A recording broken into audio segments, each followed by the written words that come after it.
अल्हम्दुलिल्लाहि रब्बिल आलमीन वस्सलातु वस्सलामु अला सय्यिदिना व सय्यिदिल अंबियाइ वल मुरसलीन व अला आलिहि व अस्हाबिहि अजमईन अम्मा बाद फ़अऊज़ु बिल्लाहि मिनश शैतानिर रजीम बिस्मिल्लाहिर रहमानिर रहीम व युतइमून अत्तआम अला हुब्बिहि मिस्कीनन व यतीमन व असीरा सदक़ल्लाहुल अज़ीम व बल्लगना रसूलुहुन नबियुल अमीनुल मुख्तारुल करीम व नहनु अला ज़ालिका लमिनश शाहिदीन व शाकिरीन वल्हम्दुलिल्लाहि रब्बिल आलमीन।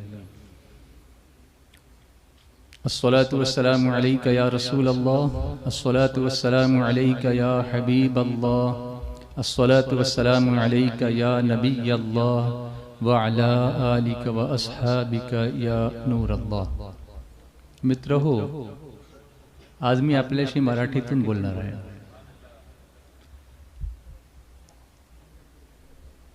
बरेचसे आपले बांधव आहेत जे उर्दू बोलतात, पण जशी त्यांना उर्दू समजली पाहिजे तशी त्यांना समजत येत नाही, समजत नाही, आकलन होत नाही। आणि बरेचसे आपले देश बांधव आहेत ज्यांना सुद्धा असं वाटतं की इस्लामची जी खरी शिकवण आहे, तालीम आहे, त्याच्याविषयी आपण काहीतरी समजावं, समजून घ्यावं, स्नेहसंबंध वाढवावेत। पण कम्युनिकेशन गॅप झाल्यामुळे जो खरा पैगाम आहे, शिकवण आहे, ती त्यांच्यापर्यंत पोहोचत नाही। त्यामुळे रसूल करीम सल्लल्लाहु अलैहि वसल्लम च्या हयातीचा जर आपण आढावा घेतला तर त्याच्यामध्ये सुद्धा आपल्याला एक गोष्ट आढळून येते, ती म्हणजे जी भाषा बोलणारे हुजूरच्या बारगाहमध्ये आले, त्यांच्या दरबारात गेले, हुजूर सल्लल्लाहु अलैहि वसल्लमनी त्यांच्याशी त्यांच्याच भाषेत बोलून त्यांना इस्लामची शिकवण दिली। तर अशा या सुन्नतीवर आज आपण अंमल करणार आहोत, त्याला आचरणात आणण्याचा प्रयत्न करणार आहोत। माझी चूक कुठेतरी होईल, कारण मी मराठीतून रोज काय बोलत नाही। आज मी एक प्रयत्न करत आहे, कुठे चुकलं तर तुम्ही माफ करा आणि तुम्ही माझी करेक्शन माझं पण करू शकता। पण आपण बोलूया, थोडंसं आपण जवळ येऊया आणि संवाद साधूया। आज मी बोलणार आहे, पण त्यापूर्वी एक मी विनंती करतो, जे इथे हॉलमध्ये बसलेले आहेत ते जर पुढे येऊन बसले आणि यांना मराठी समजते असे जर पुढे येऊन बसले तर त्यांच्याशी संवाद साधण्यात मला आनंद होईल आणि थोडीशी मला इझी होईल मला बोलण्यात। तर तुम्ही बोलू शकता, तुम्ही स्माइल करू शकता, तुम्ही हसू शकता, तुम्ही सुद्धा मला प्रॉम्प्ट करू शकता। आपण बोलूया, हसूया, बागडूया, खेळूया आणि इस्लामचा पैगाम जो आहे, जो संदेश आहे, तो समजून घेऊया। माशाल्लाह रोहितबाई पण चांगले मराठी बोलतात, ते सुद्धा सामने पुढे येऊन बसले आहेत। मी सगळ्यांचं स्वागत करतो आणि अपेक्षा करतो आणि आशा करतो की आपण आजच्या या ज्या शॉर्ट मेसेजसाठी आपण अतिशय तत्परतेने समजण्याचा प्रयत्न करू। लोकोपकार, समाजसेवा म्हणा, खिदमत खल्क म्हणा, त्याचा इस्लामी कन्सेप्ट काय, तत्वज्ञान काय? इसको खिदमत खल्क कह सकते हैं इन उर्दू। तो विविध मार्गाने लोकोपकार करता येऊ शकतो। प्राणी मात्रांची सेवा करता येऊ शकते। प्राणी मात्रा म्हणजे सगळे येतात, फक्त माणूसच नाही। हत्तीपासून मुंगीपर्यंत सगळे प्राणी आहेत।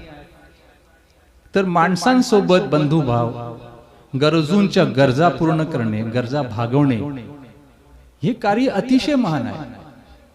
आणि हे कार्य फक्त इस्लामच नाही तर सर्व धर्म, सर्व पंथीय हे सगळे अशा कार्याला पसंत करतात आणि स्तुत्य नजरेने पाहतात, अप्रिशिएट करतात, सगळे अप्रिशिएट करतात।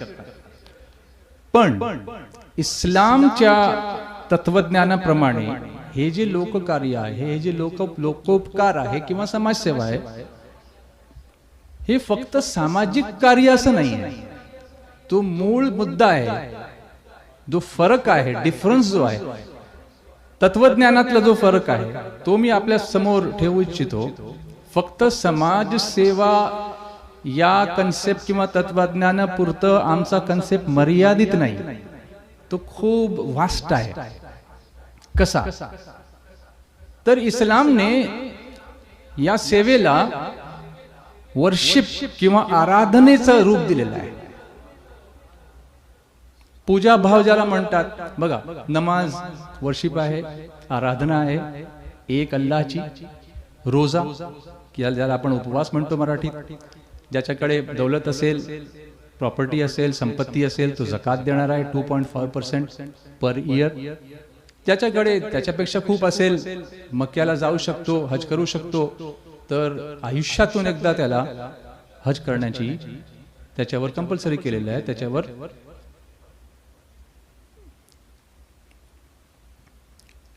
तर नमाज, रोजा, हज, जकात हे सगळे कंपल्सरी अनिवार्य आहेत. पण शुद्ध नियतीने केलेल्या किंवा शुद्ध हेतूने केलेला प्रत्येक कार्य ही आराधनाच आहे. हा तत्वज्ञान इस्लामचा आहे. आणि किंबहुना त्याला आराधनेचा दर्जा पैगंबरांनी दिलेला आहे. ती आराधना आहे, ती साधना आहे. कोण भुकेला असेल त्याला जेवू घालणं, तहानलेला असेल त्याला पाणी देणं, आजारी असेल तर त्याची विचारपूस करणं, ही एक प्रकारची आराधना आहे, एक तरह की वर्शिप है. आता आपल्या अराउंड बघा, आपल्या सभोवताली बघा, इकडे तिकडे बघा, जरा काय दिसतं आपल्याला? विविध प्रकारचे प्राणी, विविध प्रकारच्या वनस्पती, विविध प्रकारची फुले, विविध प्रकारची झाडे, विविध प्रकारचे पाण्याचे वाहणारे खळखळाने झरे किंवा नद्या किंवा समुद्र, ओशन, सगळं दिसतं आपल्याला. हे सगळं एकच आहे का, की सगळ्यामध्ये फरक दिसतो आपल्याला? माणसांमध्ये सुद्धा फरक आहे. कोणी काळा दिसतो, कोणी गोरा दिसतो, कोणी मोठा दिसतो, कोणी लांब दिसतो, कोणी बुटका दिसतो, कोणी अतिशय अशक्त असतो, कोणी आजारी असतो, कोणी तगडा असतो, दांडगट असतो. सगळे एक एक वेगवेगळ्या प्रकारचे सगळे आहेत. तुम्ही बागेत चला, बाग म्हणजे काय? त्याला उर्दू मध्ये गुलशन म्हणतात, गुलिस्ता म्हणतात. फक्त जर गुलाबाची झाडं असतील तर त्याला आपण गुलशन म्हणू का? त्याला बाग म्हणू का? मग ते फक्त गुलाबाचं एक रोपट असेल किंवा काही रोपटी असतील, पण त्याला बाग म्हणू शकणार नाही. विविध प्रकारची फुलं तिथे फुललेली असतात, तो खरा गुलिस्तान असतो. जसा आपला हिंदुस्तान आहे, एक गुलिस्तान आहे. सारे जहां से अच्छा, जे म्हटलं ना डॉक्टर इकबालने, सारे जहां से अच्छा हिंदुस्तान हमारा, हम बुलबुले हैं इसकी, ये गुलसिता हमारा, मजहब नहीं सिखाता आपस में बैर रखना, हिंदी है हम वतन है हिंदुस्तान हमारा. विविध प्रकारचे. आता ही डिफरन्स, ही विविधता का दिली निसर्गाला अल्लाहने? अल्लाह क्रिएटर आहे, तो निर्माता आहे, निर्माण करणारा आहे. त्याने सगळ्यांना एकच का नाही केलं? कोणाला काला, कोणाला कोरा असं का केलं? कोणी श्रीमंत, कोणी गरीब असं का केलं? तर हीच तर खरी एकता आहे. विविधतेतल एकता. This is called unity in diversity. जर सगळे श्रीमंत असते तर कोणी कोणाला विचारलंच नसतं. पण एखादा गरीब आहे, एक श्रीमंत तिथून जात आहे, त्यानं बघितलं हा भुकेला आहे, तर तो त्याला खाऊ घालतो आणि त्याच्यामुळे काय होतं? त्याला पुण्य मिळतं आणि त्याचं पोट भरतं. जर असं नसतं तर डॉक्टरांना कोण विचारलं असतं? डॉक्टरांनी काय केलं असतं? मग आपले जे स्नेह संबंध आहेत ते कसे कायम राहिले असते? एक दुसऱ्याची विचारपूस आपण का केली असते? गरजच नाही ना. पण या गरजेमुळे सुद्धा आपण एकमेकांशी भेटतो, एकमेकांशी बोलतो, एकमेकांशी विचारपूस करतो. हा कन्सेप्ट त्या निर्मात्याने आपल्याला दिलेला आहे. जसं आपण मराठीत म्हणतो, एकमेका सहाय्य करू अवघे धरू सुपंथ. एकमेका सहाय्य करू अवघे धरू सुपंथ. तर हे तर खरे सौंदर्य आहे. आणि अल्लाहने आम्हाला जगात जे पाठवलं त्याचं एक उद्देश काय आहे? एक उद्देश आहे आमची चाचणी घ्यायची आहे. अल्लज़ी खलक़ल मौत वल हयात लियब्लुवकुम अय्युकुम अहसनु अमला. ही सूरे मुल्कची आयत आहे, आयत नंबर 1 आहे. अल्लाह तबारक व तआला म्हणतो अल्लज़ी खलक़ल मौत वल हयात. त्याने मौत, मृत्यू, हयात, लाईफ का क्रिएट केलं, का घडवलं? लियब्लुवकुम अय्युकुम अहसनु अमला. तो बघणार आहे की तुमच्यापैकी जास्त पुण्य कोण करतो, जास्त चांगले कार्य कोण करतो, याची जी परीक्षा घ्यायची आहे. त्यासाठी तुम्हाला इथं पाठवलं, लढण्यासाठी पाठवलेलं नाही, मारण्यासाठी पाठवलेलं नाही, तुम्हाला एकमेकांचा शिव्या देण्यासाठी पाठवलेलं नाही, दंगे करण्यासाठी पाठवलेलं नाही, पुण्य करण्यासाठी पाठवलेलं आहे, वाचवण्यासाठी पाठवलेलं आहे, सपोर्ट करण्यासाठी पाठवलेलं आहे. आणि ते कुराणची शिकवण आहे. पण जर ही शिकवण आपण शिकलो नाही आणि शिकवण लोकांपर्यंत पोचवली नाही तर मग गैरसमज होतात. आणि ते गैरसमज काय असतात, एकमेकांशी भांडणं करण्यासाठी प्रवृत्त करतात. त्यानंतर हाहाकार उडतो आणि मग जगातली शांतता जी नांदते ती जगात शांतता राहत नाही. जग बेचिराख होऊन जातं. कुठे ॲटम बॉम्ब पडतात, तर कुठे फसाद होतात, कुठे दंगे होतात, कुठे लोक मारतात. हे खरं जीवनाचं कार्य नाही आहे. इस्लामची ही शिकवण आपण समजून घेऊया. आता बघा, एक हदीस शरीफ मी तुमच्याकडे कोट करतो, तुम्हाला सांगतो. अल खल्कु अयालुल्लाह. हदीस आहे. हदीस म्हणजे पैगंबरांचं जी म्हण आहे, त्यांनी जे म्हटलं त्याला हदीस म्हणतात. आणि हदीसचे पण प्रकार आहेत, विविध प्रकार. हे सुद्धा आपण समजून घेऊया. हदीस, सुन्नत कशाला म्हणतात? हुजूर सल्लल्लाहु अलैहि वसल्लमने त्यांनी जे फरमावलं, त्यांनी जे सांगितलं, ती सुद्धा हदीस आहे. त्यांनी जे केलं ती सुद्धा हदीस आहे.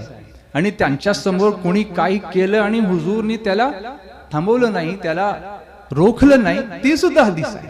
म्हणजे ती सायलेंट त्यांची जी परमिशन आहे त्याला सुद्धा हदीस म्हणतात. काही ठिकाणी हुजूर बोलले, काही ठिकाणी हुजूर बोलले नाहीत, पण त्यांनी बघितलं हे जो करतोय बरोबर आहे, बरोबर आहे, तर हुजूर काही बोलले नाहीत. बरोबर नव्हतं, थांबवलं त्याला, तिथल्या तिथे थांबवलं.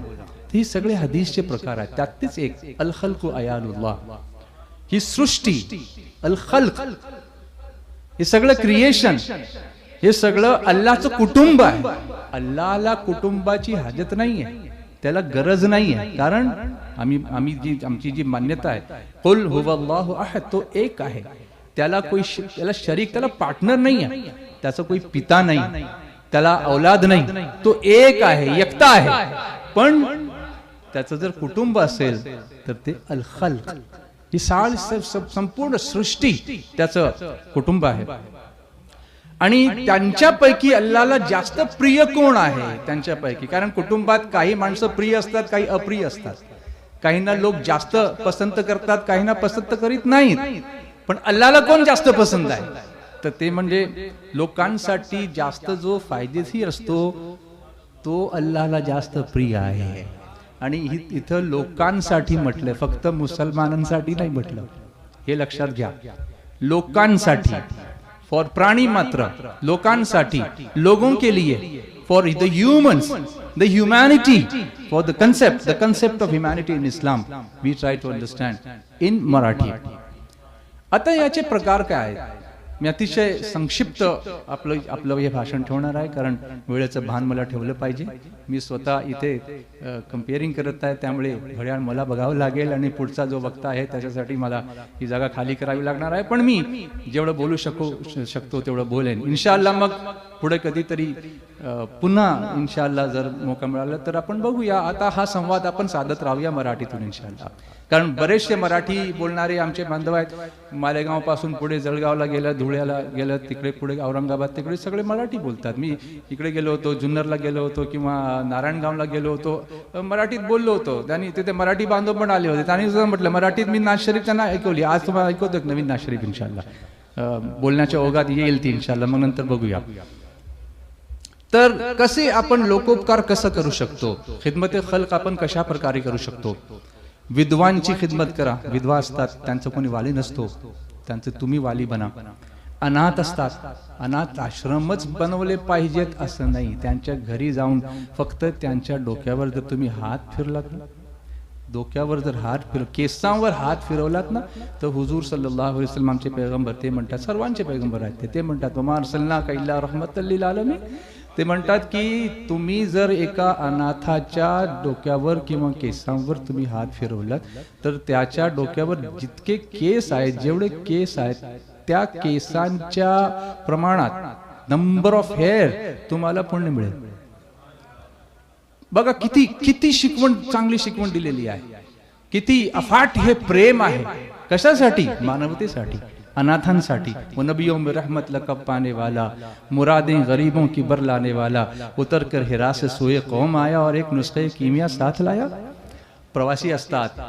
आता प्रवास सुखकर झालेला आहे. आता प्रवास एअर कंडिशन गाड्यांतून होतो, फ्लाईटमध्ये होतो, तेवढे प्रॉब्लेम राहिलेले नाहीत. पैसे नसले तर ATM कार्डने काढता येऊ शकतात. पण अजूनही असे लोक आहेत ज्यांच्याकडे प्रवास करत असताना खाण्यापिण्यासाठी काही नसतं. त्यांची देखभाल करा.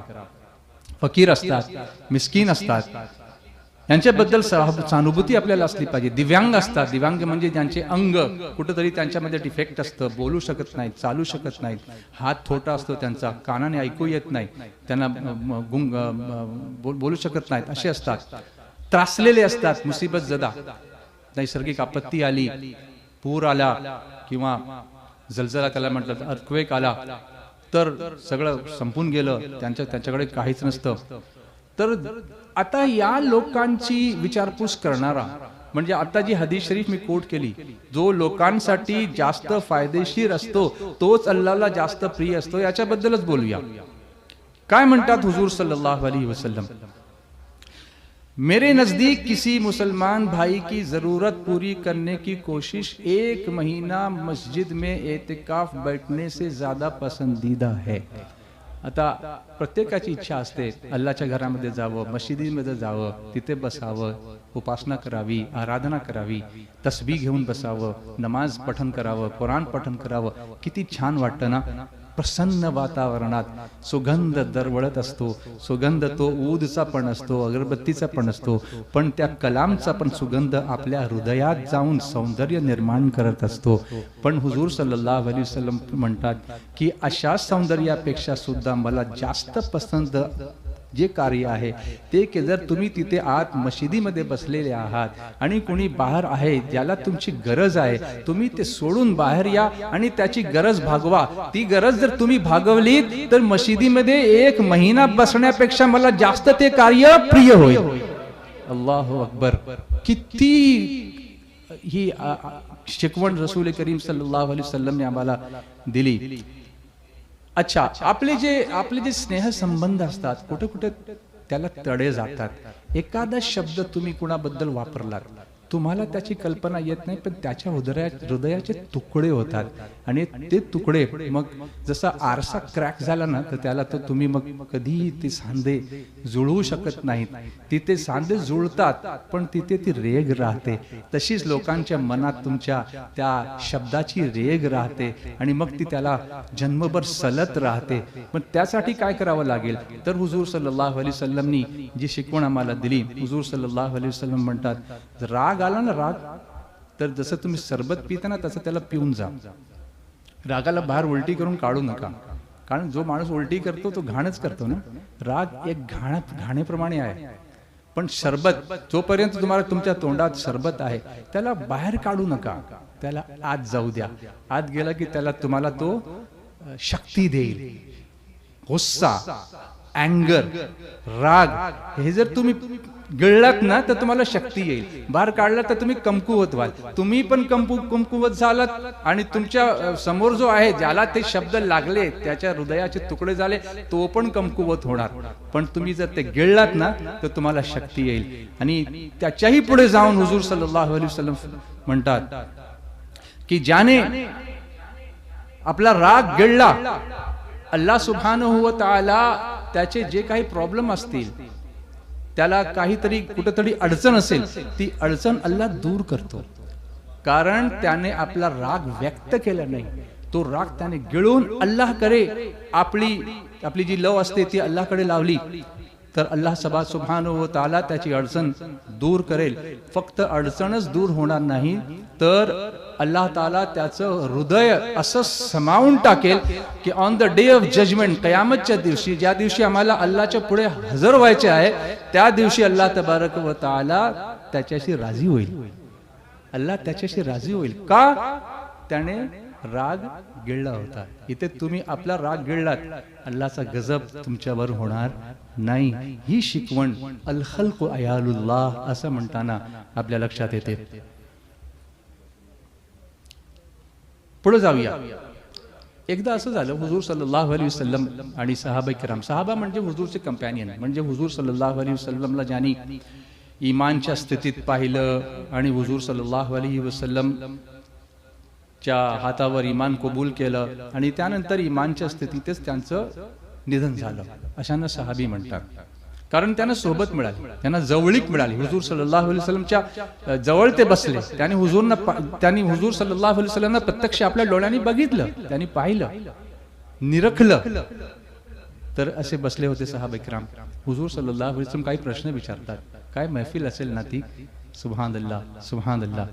आज तुमच्यापैकी किती जणांनी जनाजा यात्रेत भाग घेतला? जनाजाला गेले. जनाजा असतो ना, पार्थिव देह घेऊन जातात, प्रेत यात्रा ज्याला तुम्ही मराठीत म्हणता, तर आम्ही जनाजा म्हणतो. किती जण गेले जनाजामध्ये? हुजूर विचारतात. फक्त एक हात वर आला, सिद्दीक अकबर रदियल्लाहु ताला, पहिले खलीफा जे होते, ते म्हणाले हुजूर मी गेलो. दुसरा प्रश्न केला, आज किती जणांनी एखाद्या भुकेल्या माणसाला जेव घातलं? सगळे गप्प राहिले, फक्त एक हात वर आला, सिद्दीक अकबर रदियल्लाहु ताला. तिसरा प्रश्न हुजूर सल्लल्लाहु अलैहि वसल्लम यांनी विचारला, आज तुमच्यापैकी कोण एखाद्या आजारी माणसाला भेटायला गेला, त्याला विचारायला गेला, त्याची विचारपूस करायला गेला? सगळे शांत बसले होते, सगळ्यांचे डोके खाली होते, मान खाली घातली त्यांनी. पण फक्त सिद्दीक अकबर रदियल्लाहु ताला अन्हु ते आपले हात वर करतात आणि म्हणतात, या रसूलल्लाह मी गेलो होतो एखाद्या आजारी माणसाला भेटायला. त्यानंतर हुजूर सल्लल्लाहु अलैहि वसल्लम नी जे प्रश्न विचारले, चौथा प्रश्न विचारला, आज तुमच्यापैकी कोण कोण उपवास करतोय? कोणाचा उपवास आहे, कोणाचा रोजा आहे? सिद्दीक अकबर म्हणाले, माझा रोजा आहे या रसूलुल्लाह सल्लल्लाहु ताला अलैहि वसल्लम. यावर रसूलुल्लाह सल्लल्लाहु अलैहि वसल्लमने जे काही सांगितलं ते आता हृदयाच्या कानाने ऐका. मेरे आका सल्लल्लाहु अलैहि वसल्लम ते म्हणतात, ज्या व्यक्तीत या 4 गोष्टी एकत्रित झाल्या तो जन्नती आहे. आता या 4 गोष्टींपैकी 3 गोष्टींचा संबंध लोकांशी आहे. रोजा अल्लाह के लिए, पण आजारी असेल तो माणूसच होणार. प्रेतयात्रा कोणाची असणार? माणसाची असणार. भुकेला कोण असणार? माणूसच असणार. तर 4 गोष्टींपैकी 3 गोष्टी आपल्याशी संबंधित आहेत. याच्यापेक्षा खिदमते खल्कचा जी प्रेरणा मिळाली पाहिजे, याच्यापेक्षा आणखी काय आपल्याला पाहिजे? इंसान के लिए दर्द दिल के वास्ते पैदा किया इंसान को, वरना ताअत के लिए कुछ कम न ते करो बिया. आणखी पुढे चला. एका हदीस मध्ये जे अतिशय सोप्या पद्धतीने आपल्याला समजून येईल की आपण जी खिदमत करावी, लोकोपकार करावेत, लोकसेवा करावी, समाजसेवा करावी, ती का करावी? अल्लाह हजरत अबू हुरैरा रदियल्लाहु ताला अन्हु म्हणतात, रसूल करीम सल्लल्लाहु अलैहि वसल्लम यांनी फरमावलं, त्यांनी म्हटलं, on the day of judgment अल्लाह सुब्हानहू व ताला सगळ्यांना विचारेल, एका माणसाला विचारेल, एका बंद्याला विचारेल, ए आदमच्या पुत्रा, हे बनी आदम, मी आजारी होतो, माझी विचारपूस करायला आला नाहीस? तो आश्चर्यचकित होईल, या अल्लाह तू आजारी कसं पडणार? तू अहकमुल हाकिमीन, तू सगळ्यांचा मालिक, तू खालिक, तू आजारी कसं पडणार? अल्लाह सुब्हानहू व तआला त्याला सांगेल, तुझ्या शेजारी एक माणूस आजारी होता, तू त्याची विचारपूस करायला गेला असतास तर तिथे मला तू पाहिलं असतस. मी तुला पावलो असतो जर त्या माणसाशी तू भेटला असतास. दुसरा एक प्रश्न होईल, मी भुकेला होतो, तुम्हाला जेवण नाही घातलंस? याला तू खातोस, तू पितोस, तू पाक आहेस ना? लम यलिद वलम युलद वलम यकुल लहू कुफुवन अहद. तुझा खाण्याशी पिण्याशी काय संबंध? तुझ्या शेजारी या ठिकाणी एक उपाशी माणूस बसलेला होता, भुकेला होता, तो तहानलेला होता, तो त्याच्याकडे गेला असता, त्याला जेवू घातलं असतंस तर मी तुला पावलो असतो. अशा प्रकारे एक बंदा तहानलेला असेल, एक बंदा आजारी असेल, एक बंदा भुकेला असेल, एक बंदा मजबूर असेल, अल्लाह सुब्हानहू व तआला विचारणार आहे आपल्याला की तिथे तुम्ही जर गेला असता, त्यांची सेवा केली असतीस, तर तुम्ही मला पावलं असतं, मी तुम्हाला भेटलो असतो तिथे, आणि तुम्हाला त्या सेवेचा जो लाभ मिळाला असता तो आज तुम्हाला दिसला असता. लोकसेवा, लोकोपकार. पण असं होतं की कधी कधी असं होतं की माणूस मोठा झाला ना की लहान माणसांना तो विचारत नाही. पण इस्लामची अशी शिकवण नाही. जो जेवढा मोठा होईल तेवढा तो नम्र होतो.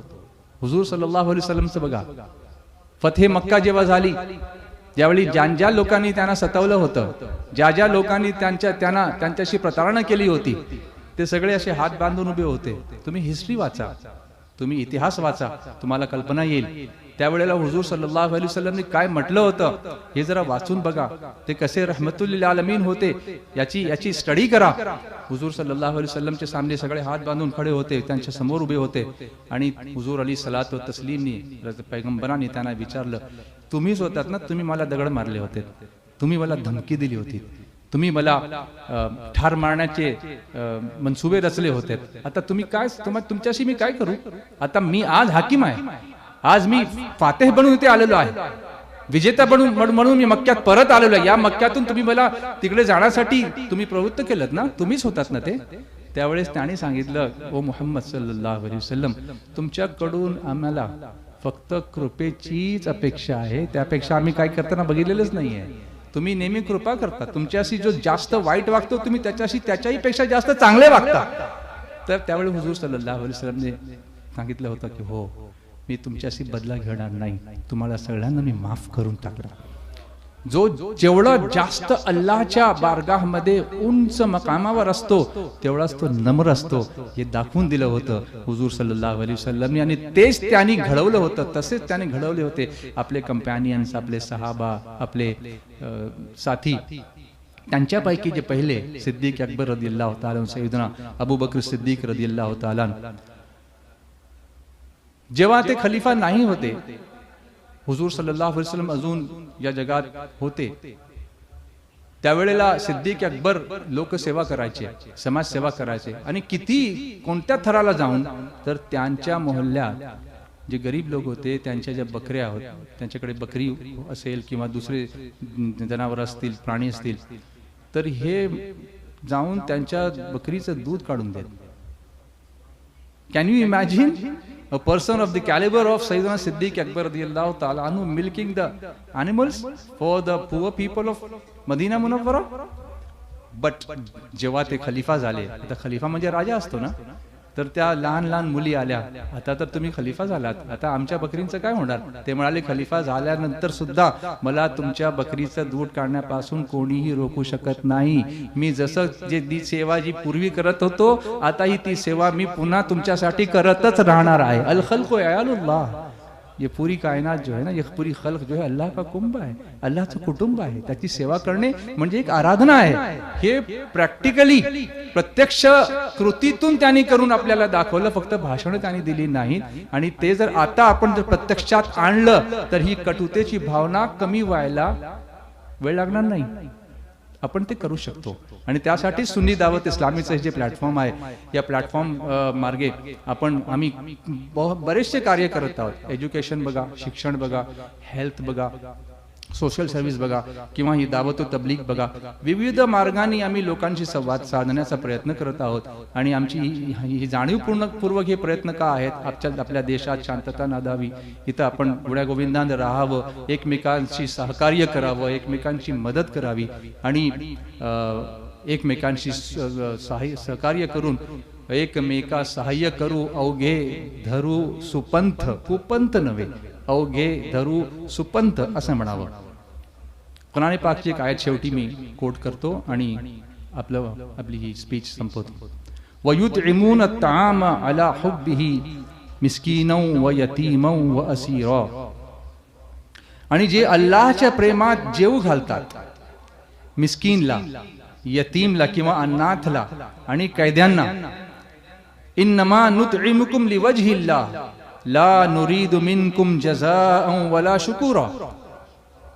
त्यांना सांगतात आम्ही फक्त अल्लाहसाठी तुम्हाला जेवू घालतो, त्या बदल्यात आम्ही तुमच्याकडून काही अपेक्षा ठेवत नाही, किंबहुना आभार प्रदर्शनाची सुद्धा अपेक्षा नाही. कारण आपण कुणाला काहीतरी दिलं तर आपण आपली अपेक्षा असते ऍटलिस्ट त्यानं आभारी आहे, थँक्यू असं तरी म्हणावं.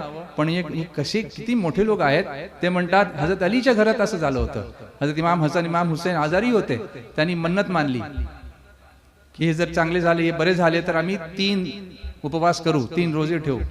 त्यांनी उपवास केले. पहिल्या दिवशी उपवासासाठी जास्त काही नव्हतं, पाणी पिऊन त्यांनी रोजा ठेवला, उपवास ठेवला. आणि संध्याकाळी जेव्हा इफ्तारीची वेळ येतात, आपल्याला माहिती आहे ते इफ्तार पार्टी वगैरे होतात ना, तुम्ही बघितलं असेल की सगळे किती डिशेस असतात आणि काय काय असतात. त्यांच्याकडे नव्हतं तेवढं, फक्त काही त्यांनी भाकऱ्या बनवल्या होत्या, तेवढीच 3-4 भाकऱ्या त्यांच्याकडे होत्या. आणि ऐन त्यावेळी ज्यावेळी ते जेवणार होते त्याच वेळी एक यतीम, एक अनाथ त्यांच्या दारावर आला. भुकेला आहे मी, बरेच दिवस मी काही खाल्लेलं नाही. जेवढ्या भाकऱ्या होत्या सगळ्या उचलून दिल्या त्यांनी, सगळ्या दान करून टाकल्या. फक्त पाण्याने त्याने उपवास सोडला. आणि 3 दिवस असं झालं. पहिल्या दिवशी यतीम आला, दुसऱ्या दिवशी मिस्कीन आला, तिसऱ्या दिवशी कैदी जो सुटला होता कैदेतून तो आला आणि सगळं उचलून दिलं. आणि नंतर काय म्हणाले, हे सगळं जे आम्ही जे केलं ते फक्त अल्लाहला राजी करण्यासाठी केलं होतं. तुमच्याकडून आम्हाला थँक्स पण नको, तुमच्याकडून आम्हाला आभार प्रदर्शन पण नको. ही भावना जेव्हा येते सेवेची, तेव्हा सगळे अल्लाहला प्रसन्न करणारे कार्य आपल्या हातून घडतं आणि त्यानंतर राष्ट्राचं पण निर्माण होतं. तर अजून बरंच काही याच्याबद्दल बोलता येईल. एक फक्त मी एक्झाम्पल देतो आणि आपली ही स्पीच संपवतो की अल्लाहची इबादत जी आहे, अल्लाहची जी उपासना आराधना आहे, एखादी चूक त्याच्यामध्ये झाली. समजा एखाद्याचा रोजा त्याने मोडला, काही दुसरं काम केलं आणि मोडला, तर त्याला काय केलं पाहिजे. आता तिथे त्याचं कम्पन्सेशन बघा, तिथे त्याची भरपाई कशी करायची. तर म्हटलं की मिस्किनला जेवू घाला, ते फकीर असतात त्यांना जेवू घाला. रोजा अल्लाहचा तुटलाय आणि जेवू घालतात कोणाला, माणसाला. म्हणजे हा संबंध बघा. एखादा माणूस हजला चाललाय, उमरा करायला चाललाय, तो एहराम ज्या ठिकाणी मानलं पाहिजे तिथून विदाऊट एहराम तो पुढे जाऊ शकत नाही. पण तो पुढे गेला तर त्याला काय ऑप्शन्स दिलं, परत जा, तिथून एहराम बांधून ये, नाहीतर दम दे. दम म्हणजे काय, मक्केच्या हद्दीत राहणाऱ्या गरिबांना मटण जेवण, एक बकरा जबा करून दे, त्यांना त्यांची भूक मिटव, तुला मी माफ करीन. सुभानअल्लाह. एखादी शपथ तोडली, कसम तोडली, कफारा काय, जेवू घाला, लोकांना कपडे द्या. म्हणजे हा कसा संबंध आहे बघा जरा, त्याची कल्पना करा की माणुसकी अर्थात कशाला म्हणतात आणि ही माणुसकीची भावना इस्लाममध्ये किती भरलेली आहे. आणि ती जर व्यक्त झाली नाही तर गैरसमज होतात, आणि जर गैरसमज झाले की मग कधी आमची बंधुत्वाची भावना निर्माण होणार नाही. त्यासाठी आमचा प्रयत्न आहे की या भाषेतून, ज्या भाषेत तुम्ही समजता त्या भाषेत तुम्हाला अप्रोच करावं, तुमच्याशी बोलावं, तुमच्याशी संवाद साधावा आणि ही कटुता सगळी मिटवून सुगंध दरवळत राहावा, असं काहीतरी करावं. आपापसातले रिलेशन्स जे आहेत, रिलेटिव्स. एक माणूस आला, एक शख्स आला हुजूर सल्लल्लाहु अलैहि वसल्लमच्या बारगाहमध्ये आणि म्हणतो, हुजूर मी बहुत मोठा पाप केलेला, खूप मोठं पाप केलेला, गुन्हा केलेला आहे, तर माझी बक्षीस कशी होईल. त्याचे बरेचसे मार्ग आहेत. हुजूर जे सांगतील ती पूर्व दिशा आहे ना. हुजूर म्हणाले असले की 2 रकात नमाज पढून तू अल्लाहच्या बारगामध्ये माफी माग, तुला माफ करता येईल, तो माफ करेल, तो मोठा आहे. त्यावेळेस असं नाही सांगितलं हुजूरने. रोजा ठेव, नाही. असं कर, तसं कर, कुराण पढ, नाही. त्याने म्हटलं, हुजूर सल्लल्लाहु अलैहि वसल्लम त्याने म्हटलं, तुझी आई आहे ना, आईची सेवा कर. अल्लाहू अकबर. तो रडायला लागला, अश्रू निघाले त्याच्या डोळ्यातून. तो म्हणतो, हुजूर माझी आई नाहीये, माझी आई वारली, ती गेली. तर हुजूरने काय म्हटलं सल्लल्लाहु अलैहि वसल्लम, आई नसेल ना, मावशी आहे ना, आंटी आहे ना, खाला आहे ना, जर तिची सेवा कर, अल्लाह तुझी बख्शिश करेल. सुभानअल्लाह.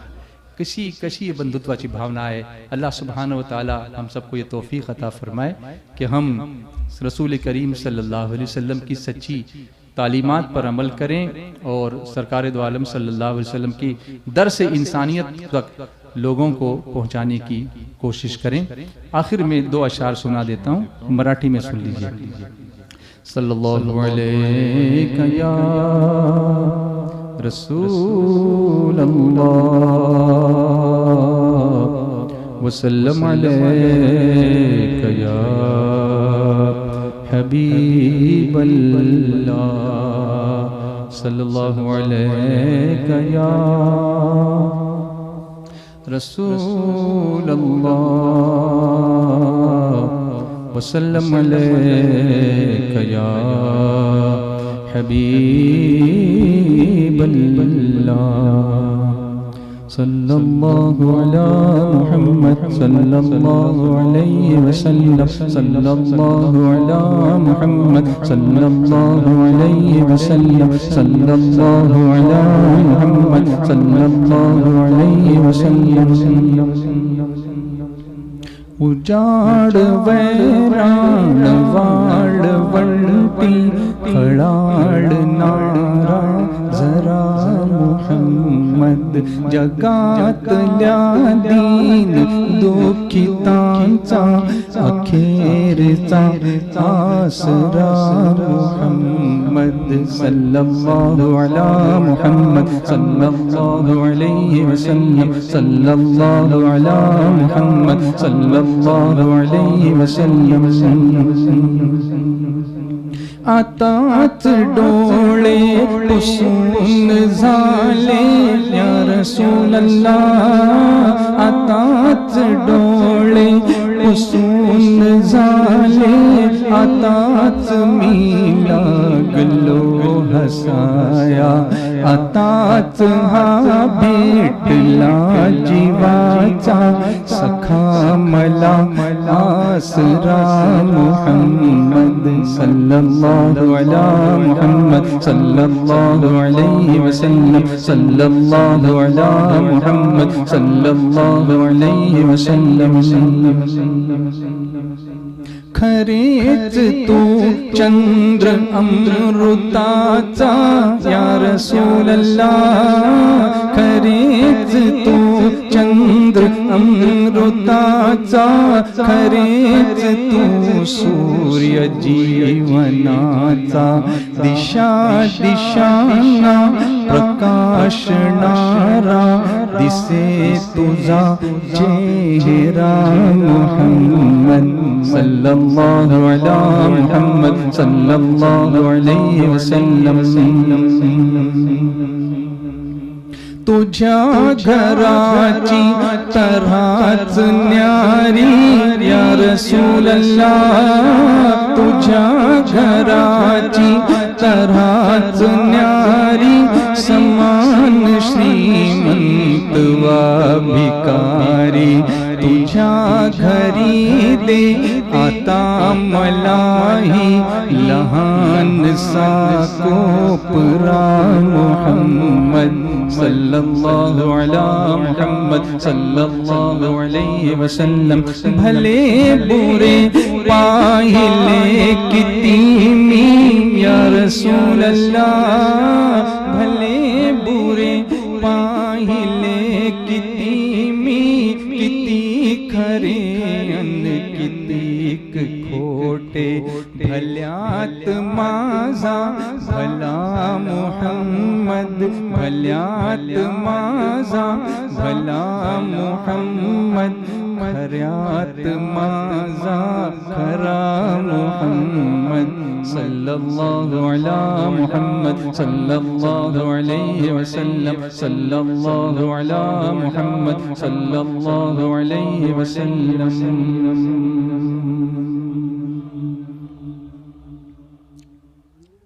वमा अलैना इल्लल बलाग। अस्सलामु अलैकुम व रहमतुल्लाहि व बरकातुहू।